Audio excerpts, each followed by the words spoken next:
का, जड़ कर्म चेतन बंधकारु कर्म के अवसान का, कह कर स्वरूप यथार्थ जग का, जो किया उपकार है उसके लिए जिन वाणी माँ को वंदना शत बार है, वंदना शत बार है, वंदना शत बार है।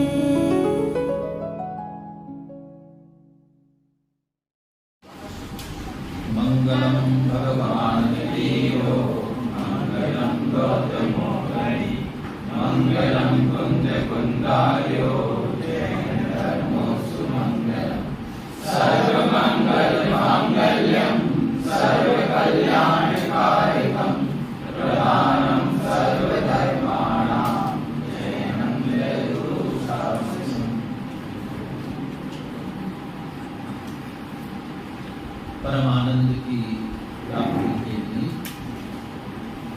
परमानंद स्वरूप आत्मा के लक्ष्य से परमानंद को प्राप्त, ऐसे परमात्मा की स्तुति करते हुए आचार्य अलंग देव ने ये परमानंद स्तोत्र लिखा है।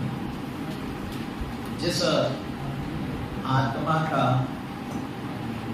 ज्ञान, श्रद्धा और ध्यान, ज्ञान श्रद्धान पूर्वक ध्यान होता है, तो जिस आत्मा के ध्यान से परमानंद की प्राप्ति होती है, एक तरह से हम तो ध्यान पर इसीलिए इसको कह सकते हैं क्योंकि ध्यान पर बहुत बल दिया हुआ है, लेकिन जिसका ध्यान करना है उसका स्वरूप, उसका विचार, उसका चिंतन, उसका मनन, उसकी महिमा अपने चित्त में होनी चाहिए। जिसकी महिमा आती है फिर उसका चिंतन पुनः पुनः होता है। यहाँ भी रिपीटेशन बहुत दिखेगा, आज भी चर्चा आएगी तो उसमें बहुत एक तो बात यही बात उतनी ही है। अस्ति एक होती है, नास्ति अनेक, अनेकों की नास्ति करते हुए पहुंचना एक अस्ति है। तो उस अस्ति तक पहुंचने के लिए जहां उलझा हुआ है उसका निषेध करते हुए वहां पहुंचाने का प्रयास करेंगे। कल जो चौथे श्लोक पर चर्चा हुई थी उसमें कुछ पाठ भेद मिला। हमारे संयम जी ने देखे मेरे पास में और हमारे प्रमोद जी ने भी बात में बताया मुझे कि इसमें पाठ भेद है, और जो पाठ भेद है ना वो भी सही बैठता है। पाठ भेद क्या है? चौथा श्लोक एक बार बोलिए सभी, चौथा श्लोक।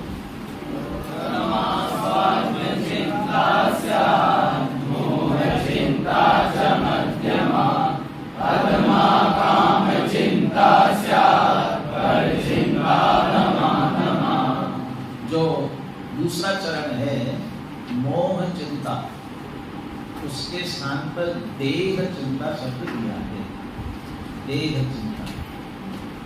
और मोह शब्द का भाव लेते हुए जिन्होंने भी अर्थ किया उन्होंने वो मोह चिंता को पर जीवों के हित की कामना करना, मैंने शुभ भाव की मुख्यता से लिया, शुभ भाव की अपेक्षा से उसको घटित किया। लेकिन जब देह चिंता की बात करेंगे तो फिर वह शुभ भाव तो घटित नहीं होगा। तो वहां तो हमें ये करना पड़ेगा, एक निश्चय से तो हम शुद्ध आत्मा हैं और व्यवहार से वर्तमान में शरीर में स्थित है, और वर्तमान का जीवन चलाने के लिए शरीर के लिए जो आवश्यक है उसकी पूर्ति करने की जिम्मेदारी भी हमारी है।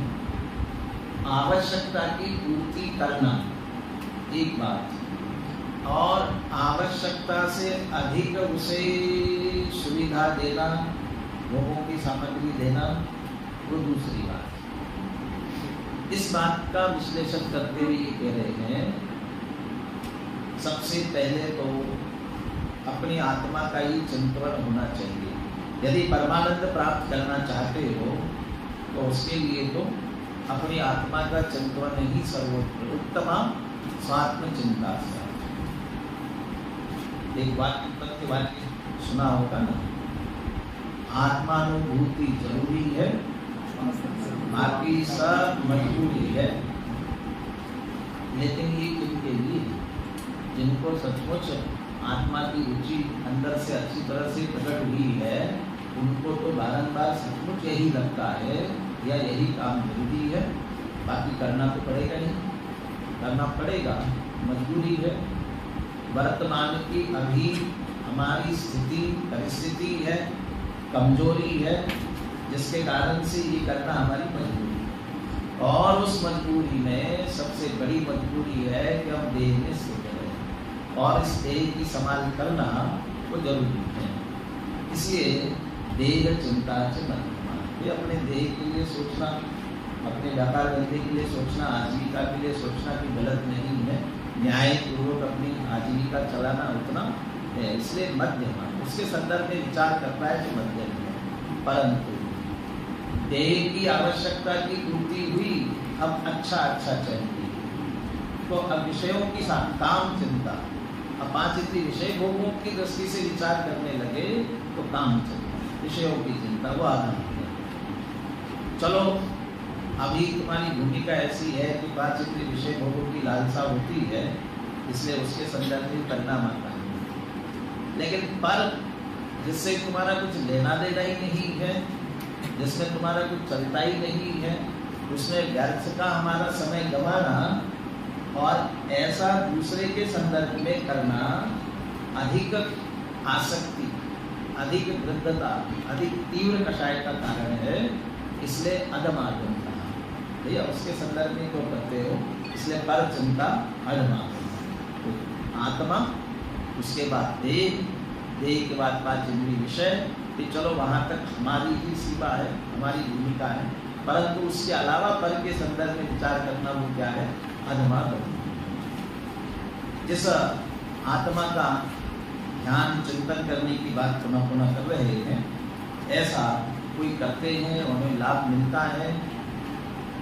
ये 5वें श्लोक में कहा था, सारे विकल्पों से परे होकर सहज, जो दादा की चर्चा बहुत विस्तार से पुनः पुनः चल रही है, सहजता की, सहज देखो जानो, देखना जानना भी सहज होने दो, माने देखने जानने का विकल्प भी मत करो। आत्मा को देखना है, इसका भी विकल्प मत करो। निर्णय हुआ ना, रुचि हुई ना, यदि निर्णय हुआ है, रुचि हुई है, जिसकी रुचि होती है उसकी तरफ हमारा चित्त सहज जाता है। उत्तम तप दर्द ने एक बात लिखी है, और उसी ध्यान तप की बात करते हुए, ध्यान करना नहीं आता है, उसको नहीं आता है, कौन नहीं करता ध्यान? अरे दुकानदार ग्राहक का, वकील अपने क्लाइंट का, डॉक्टर मरीज का ध्यान करता नहीं है, वो होता है, उसको आता है, क्योंकि उसकी कमाई उससे होने वाली है, इसलिए वो उसकी तरफ उसका विचार करना, उसके संदर्भ में सोचना, ये सहज होता है। ऐसे ही जिसे परम आनंद की प्राप्ति, अभी अगले श्लोक में आएगा क्या उसका उपाय है वास्तव में, जिसको रुचि हुई है उसकी परिणति आत्मा की तरफ पुनः पुनः सहज आती है और उसमें लीन होती है। तो सहज निर्विकल्प, तो निर्विकल्पम, सहज निर्विकल्पता से उत्पन्न ज्ञान, मुनिराज को विशेषकर निर्विकल्पता होती है, और उससे जो आनंद प्रकट होता है उसका वह निरंतर पान करते हैं। पुनः अगले 6वें श्लोक में ज्ञानी क्या करते हैं परम आनंद की प्राप्ति के लिए, और वो वास्तव में ज्ञानी कौन? हम अपने नाम के साथ पंडित लगाते हैं, यहाँ अकलन देव कह रहे हैं यदि पंडित लगाते हो तो ये लक्षण हमारे ऊपर घटित हो रहा है कि नहीं, इस पर विचार करना। और यदि घटित नहीं हो रहा है तो पंडित नाम निकाल देना, हटा देना। अरे पंडित नाम मत निकालो, पंडित रहने दो, लेकिन ये लक्षण प्रकट करने का प्रयास करना। बहुत मार्मिक श्लोक है, 6वां श्लोक, बोलिए। सदानंदमयं जीवं यो जानाति स पंडितः स सेवते निरात्मानं परमानंद कारणम्। कौन पंडित है? सदानंदमयं जीवं यो जानाति। जैसे तो जीवं यो जानाति स पंडिता, ऐसा कह सकते हो, परंतु जीव को बहुत तरीके से जाना जा सकता है। तोड़रमल जी ने ही जीव अजीव तत्व की भूल 7वें अधिकार में, 7वां अधिकार जो जैन है, जैन शास्त्रों का अध्ययन करते हैं, उनके संदर्भ में लिखा। वहां वो सबसे पहले लिखते भूल क्या है। हमने शास्त्र अध्ययन किए ना, तो शास्त्रों का अध्ययन करता है, जीव अजीव के संदर्भ में पढ़ता है, लेकिन क्या पढ़ता है कि जीव के गुणस्थान, मार्गणास्थान, कितने भेद प्रभेद है, ये विस्तार तो जान लेता है, ये विस्तार तो समझता है, ये विस्तार पढ़ लेता है। अजीव में पुद्गल आदि के वर्ग, वर्गणा इत्यादि जो स्कंद भेद इत्यादि, स्कंद इत्यादि जो भेद है, ये सब जानता है। और ये जितना अधिक जानते हैं इसके संदर्भ में, बहुत पहले तो करणान योग का जो विशेष ज्ञान जिनको होता था, वे विद्वान कहलाते थे, वे पंडित कहलाते थे। और बाकी अध्यात्म की चर्चा, चरणान योग का कोई उपदेश देने वाले होते थे, वे तो उपदेशक हैं, विद्वान नहीं, पंडित नहीं, वे पंडित कहलाते थे। तो ये विस्तार जान लिया, यहाँ तो कहते हैं उससे पंडित नहीं कहलाएंगे। तोड़रमल जी भी कहते हैं ये तो जाना, लेकिन भेद विज्ञान के लिए कारणभूत, भेद विज्ञान और वीतराग, इसके लिए कारणभूत जो अध्यात्म के कथन है, उसकी तरफ हमारा ध्यान नहीं है। ये अध्यात्म की दृष्टि से जीव के भेद प्रभेद जाने, लेकिन असली जीव का लक्षण और जीव का जो प्रयोजन है वह यदि नहीं जाना तो फिर विद्वत्ता, असली प्रयोजन नहीं निकाला ना, इसलिए वो विद्वान पंडित नहीं कहला सकता। जीवम यो जाना, जीव को जानता है, अपने को जानता है, लेकिन अपने को कैसा जानता है? सदा आनंदमय। जीव कैसा है? आनंदमय है। मैं ज्ञानानंद स्वाभावी हूँ। ज्ञान के साथ आनंद लगा, ज्ञान लक्षण है, आनंद प्रयोजन है। तो जो आनंद में प्रकट करना है, ऐसा आनंद में मैं स्वयं हूँ, सदा आनंदमय। जीवन यो जाना, सदा आनंदमय। सदा शब्द को दो तरफ से लगाना। जीव कैसा है? सदा आनंदमय है।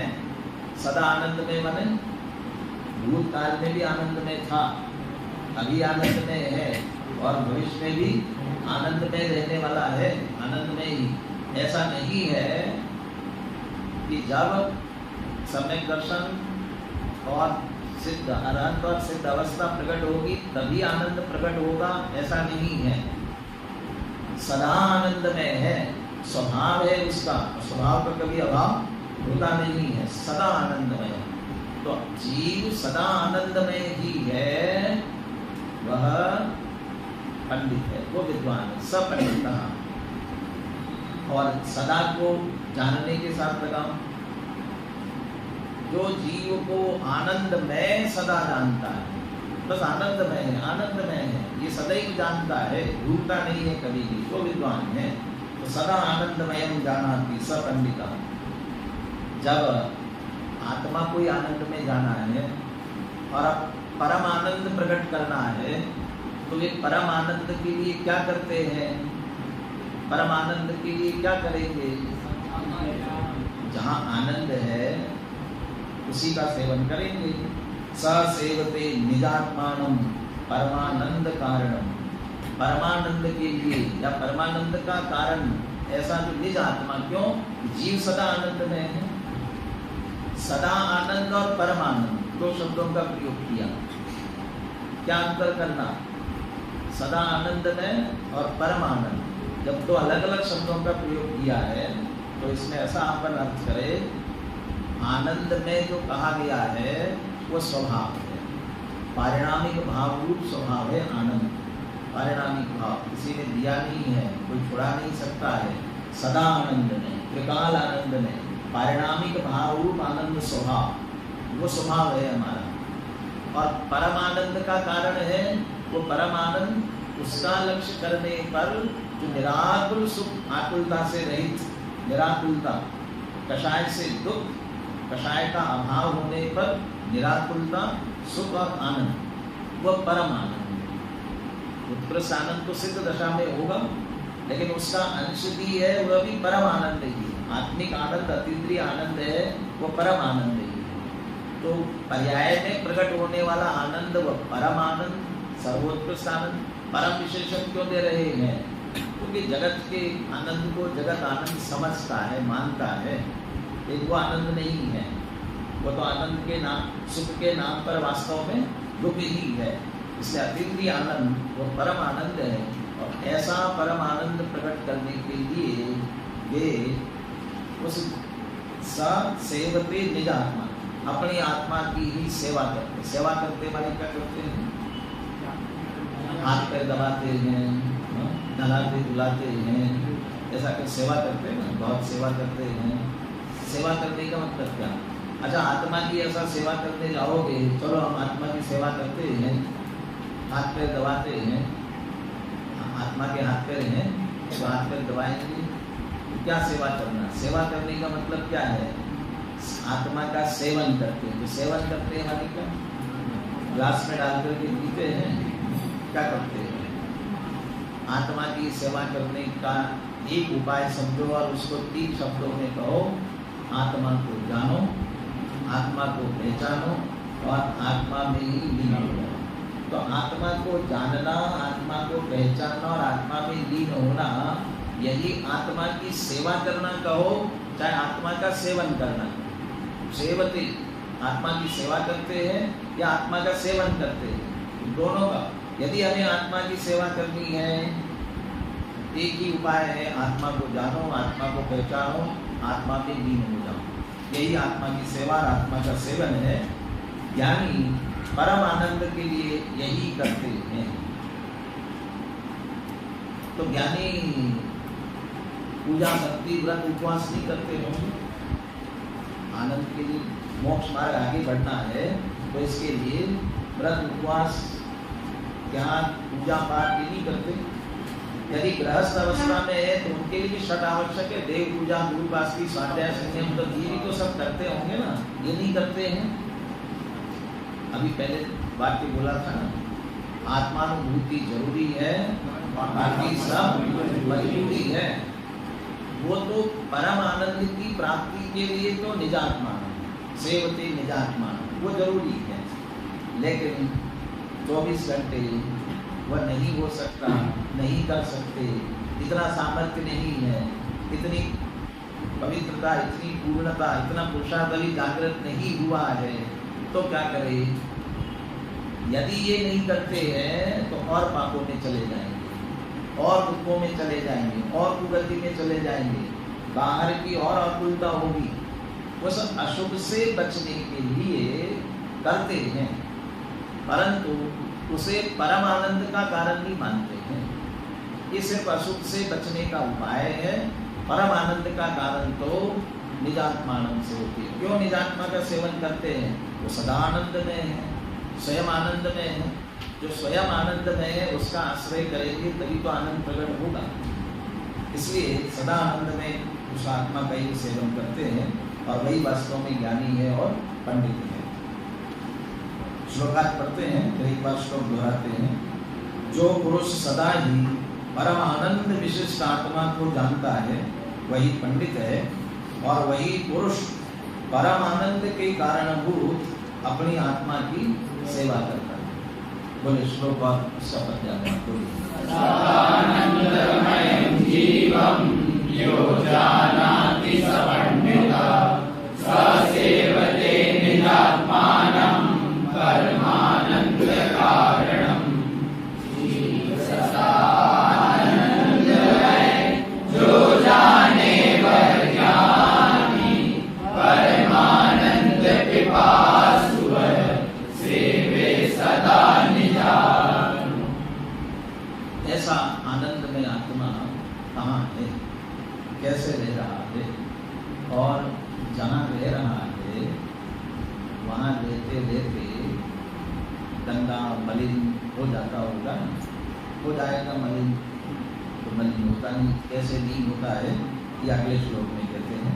7वां नलिन्यां च यथा नीरं भिन्नं तिष्ठति सर्वदा अयमात्मा स्वभावेन देहे तिष्ठति निर्मला। उदाहरण सहित देते हैं, ये आत्मा कहाँ रहता है, सदा आनंद में गहरे हो, हमें भी आनंद प्रकट करना है, कहाँ रहता है, देहे तिष्ठति, देह में रहता है। और देह कैसा, कैसी देह है, देह की स्थिति कैसी है, नव द्वार वहे अस देह करे पर रुधिर राग में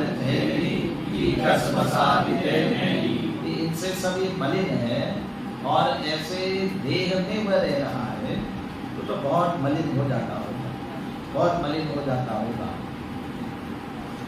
देहे तिष्ठति, देह में तो रह रहा है लेकिन फिर भी निर्मल है। यदि हम गंदे बर्तन में, आपका बर्तन गंदा और उसमें स्वच्छ पानी, दूध कुछ भी डालोगे तो साफ हो रहेगा।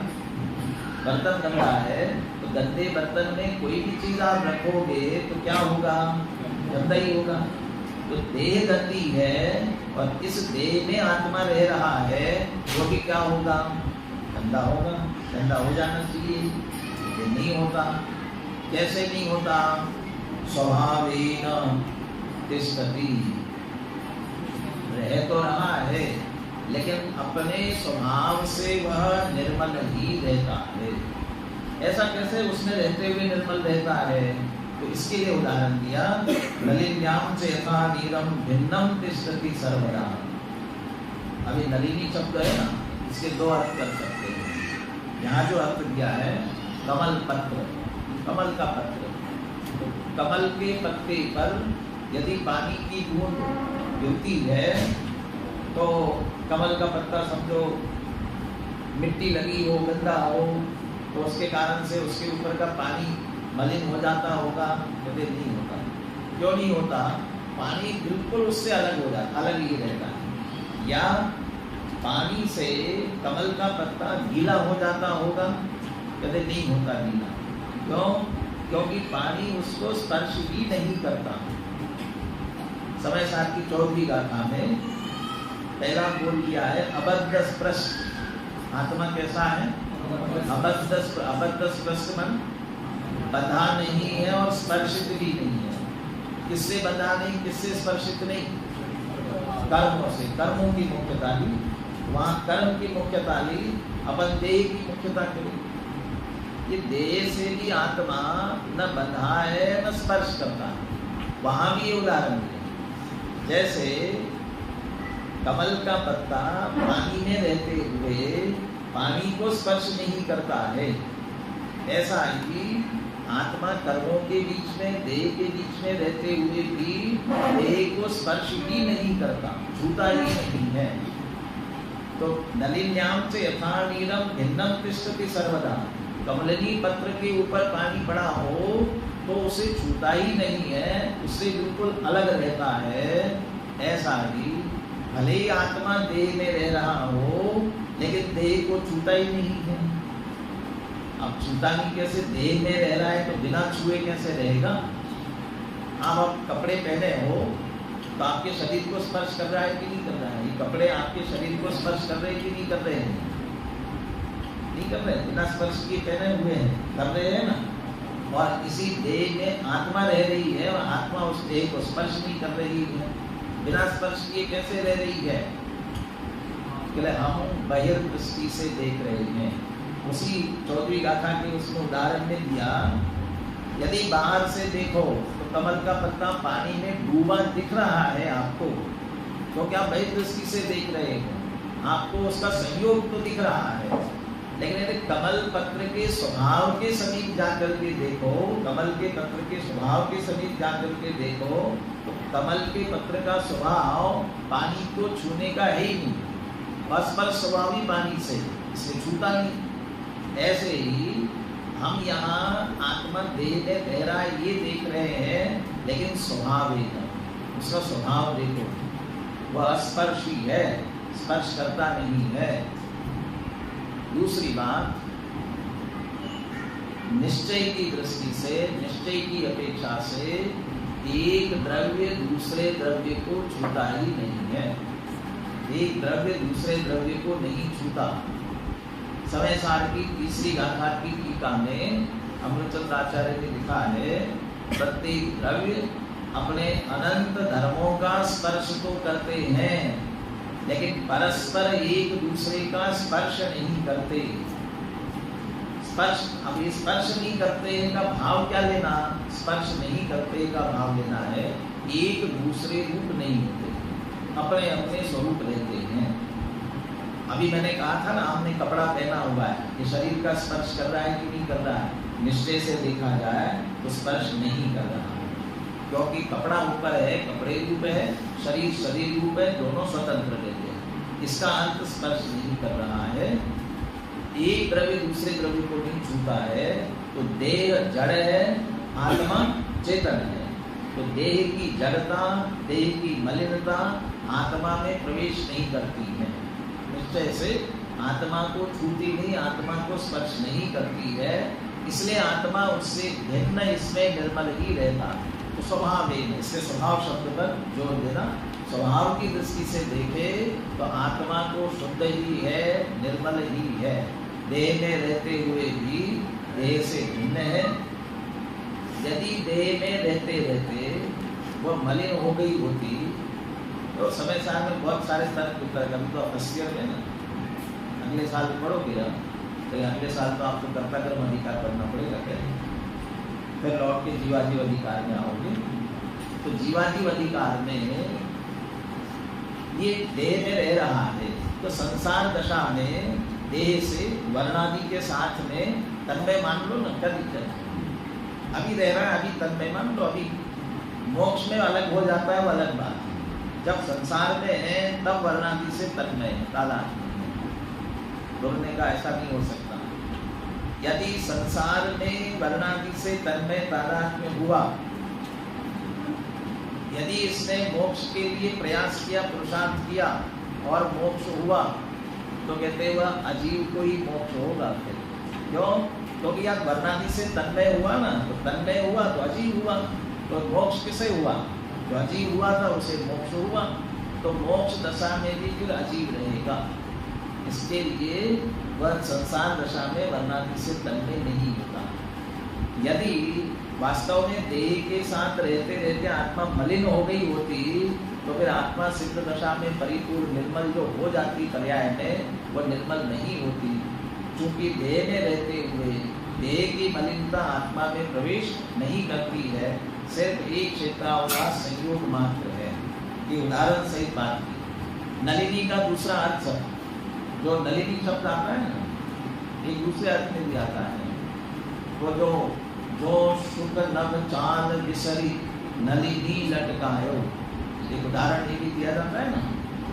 ये जो बैल या पंछी पकड़ने वाले होते हैं ना, वो क्या करते हैं, नीचे दाना डालते हैं और एक रस्सी बंधी होती है, और उस रस्सी में पूंगी नली में ऐसी गली रहती है, कोड़ी पाइप, जैसे पाइप को मार करके पाइप का टुकड़ा डला रहता है, ऐसा डला रहता है कि नीचे दाने हैं ना, उसको खाने के लिए पंछी आता है और उस पर बैठ जाएगा। अब वो धागे में नलिनी है, तो नलिनी में आकर के पंछी बैठेगा, और जैसे ही बैठता है वो वजन से उल्टा हो जाता है, नलिनी घूम जाती है ना, उसका वजन हो जाने से घूम जाती है, और घूम जाती है तो जो पैरों से उसने पकड़ रखा है ना, अब उल्टा हो गया, अब वो पंछी घबराता है। यदि मैं छोड़ दूंगा तो गिर जाऊंगा नीचे, छोड़ दूंगा तो नीचे गिर जाऊंगा, इसलिए छोड़ता ही नहीं है। छोड़ता नहीं है तो बैरी आकर के उसको पकड़ लेता है। ये पकड़ने के लिए तरीका अपनाते हैं। तो वो लिखा, जो नलिनी जो शुक नव चाल विसरी नलिनी लटकाए।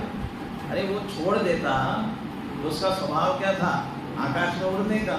जैसे ही छोड़ता नीचे क्यों गिरता? आकाश में उड़ सकता था ना, लेकिन आकाश में उड़ने का जो स्वभाव है वो भूल गया और उसको पकड़ करके बैठा। ये उदाहरण दिया है दयादि में एकत्व बुद्धि के संदर्भ में। अभी पिछले चंद में पढ़ा ना, सदानंदमयम जीवम यो जानाति स पंडिता पर स सेवते निजात्मानम परमानंदकारम। आत्मा में आनंद है तो आत्मा पकड़ना चाहिए। हम 5 इंद्रिय विषय भोगों को क्यों पकड़ रखा है हमने? क्योंकि हमने अपने आनंद स्वभाव को भूल गए और इनको पकड़ लिया। वो उसके संदर्भ में वैसा उदाहरण दिया, तो वहां वह नलिनी शब्द दिया। यदि वह नली के रूप में भी आप लेते हो तो उसको भी कह सकते हो। नली में से पानी जा रहा है तो नली रूप तो नहीं होता है, पानी रूप रहता है। तो उस नली में जिस तरह से पानी भिन्न ही रहता है, ऐसा देह में रहते हुए भी आत्मा देह से भिन्न निर्मल ही रहता है। इसलिए ये बात इसलिए भी कह रहे हैं कि बार बार ये कह रहे हैं, पीछे भी कहा था निज देहे व्यवस्थितम, और अभी 9वें श्लोक में फिर कहने वाले निज देहे व्यवस्थितम। वो देह में रह रहा है, ऐसे आत्मा को जानो देखो। देह तो अत्यंत मलिन है और उसमें आत्मा रह रही तो भी तो मलिन हो गई होगी। इसलिए यहाँ कह रहे हैं उसमें रहते हुए भी उससे भिन्न रहती है, और जैसा उसका स्वभाव शुद्ध बुद्ध चैतन्य में है, ऐसा शुद्ध बुद्ध चैतन्य में वह निर्मल ही रहती है। श्लोकांत पढ़ते हैं, फिर एक बार श्लोक पर अध्यात्म दोहराते हैं। जैसे कमल पत्र के ऊपर पानी की बूंद कमल से सदा ही भिन्न रहती है, उसी प्रकार ये निर्मल आत्मा शरीर के भीतर रहकर भी स्वभाव की अपेक्षा शरीर से सदा भिन्न ही रहता है। अथवा कार्मान शरीर के भीतर रहकर भी शरीर जन्य दागादि मलों से सदा अलिप्त रहता है। ये बात तो अगले श्लोक से जुड़ रही है, लेकिन यहाँ मुख्यतः देह में रहते हुए भी देह से भिन्न है। देह देवल में रहे पर देह से जो भिन्न है अन्य है, वो बात देख सकते। बोलिए 7वां श्लोक का धन्यवाद। बोलिए भिन्नं तिष्ठति सर्वदा अयमात्मा स्वभावेन देहे तिष्ठति निर्मला। जो रहे सर्वदा वैसे अशुद्धात्मा रहे देह में।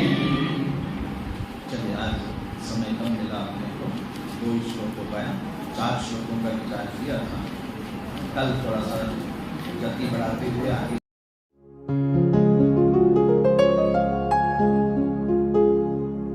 निज निधि निज में बताए, यह अनंत उपकार है उसके लिए जिन वाणी माँ को वंदना शत बार है, वंदना शत बार है, वंदना शत बार है।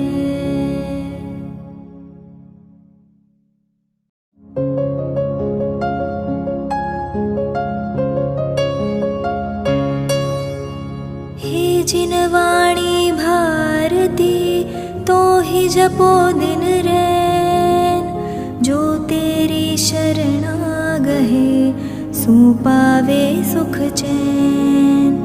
जा वाणी के ज्ञान ते सूझे लोकालोक, सो वाणी एक नवो सदा देत हो ढोक, सदा देत